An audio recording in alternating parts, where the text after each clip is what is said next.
धानी बैठल की करो घर में गे चल धान के रोपनी लाग गले चल रोपने दी होगे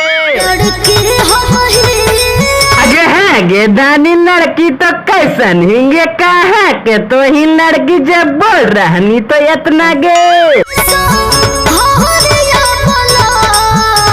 अच्छा गे धानी लड़की तो शहर के ही तक की होता है गे धन मारोबनी तो तक की हो जीते शहर के ही तक की होता है अगे है गे धानी धन मारोबनी तक कौची हो जामी तो गे गे धानी धन मारोबनी तक करिया जमे मार बात दू फटकी मैया तर चल जमे मैया से जल्दी बात करने तो भागाई दबो।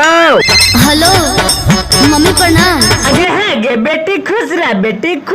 बेटी समाचार बोल अपन बेटी समाचार और कैसन हो तोर गे बेटी समाचार पूछो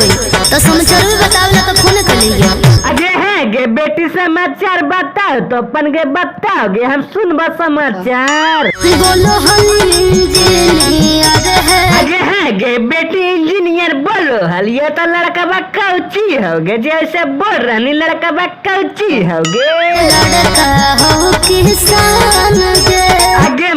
मैं की कह रही बेटी लड़का किसान है की कह रही तो बेटी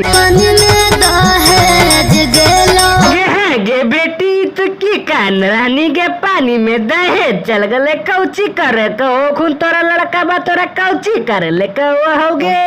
पहले बोलो हो धान